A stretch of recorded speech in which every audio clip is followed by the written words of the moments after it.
Rock food is not easy. Rock cake, rock pie, and all other such abominations are made possible by a natural occurring rock-eating fungus that grows in caves on the planet Largess, which orbits Tau Ceti Roman 3. Tau Ceti has no native life forms of any kind. In fact, it's so far away from Earth in both distance and galactic terms that one would think our galaxy was uninhabited as well, if it weren't for this fungus growing here. I guess there are some who say we're actually just visiting aliens, but they'll be looking at those rocks through pretty heavy rose-colored glasses if they believe that. I'm still not sure why humans want to eat rocks, or whatever it is you call them when they've been mixed into a disgusting slime with dirt and tree sap or something else equally foul. But people have an insatiable appetite for it. The first time I saw someone eating rock food, I thought it was an animal eating its own poop. However, after going back 3 more times to see the same person doing it again, I finally realized that human beings were literally consuming their own excrement. It had been happening since my birth on this world. So what did it matter? Now I couldn't wait for lunch break so that I could get home and take care of business myself. At least my name was actually Zek. I changed my name from Kazuma Setu in order to hide my past and my relationship with my family, but I was still Kazuma in the heart of me. As a child, I had loved rock food. I still did. But not anymore. I couldn't stand eating it anymore. Herb. I let out a loud, disgusted cry as I took a bite of the rock food. I swallowed it without a single complaint, but it tasted even worse than usual.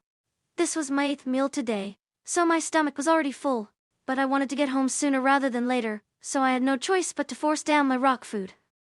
Phew! Once I finished, I stood up from my seat and put on my backpack. My hand brushed against my pocket, which contained the red-colored rock I had gotten from the dragon's hoard. I pulled it out and stared at it in disbelief. It was just a rock. Just a rock! That's right. It's not the real treasure. It's just a piece of rock.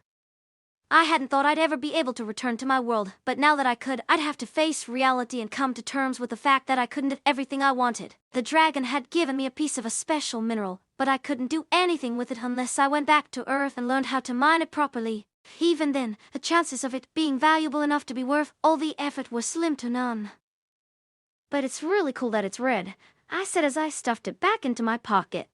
The stone was cool to the touch, and it was red, the color of blood. That was just my imagination, though, so it wasn't exactly what you would call cool.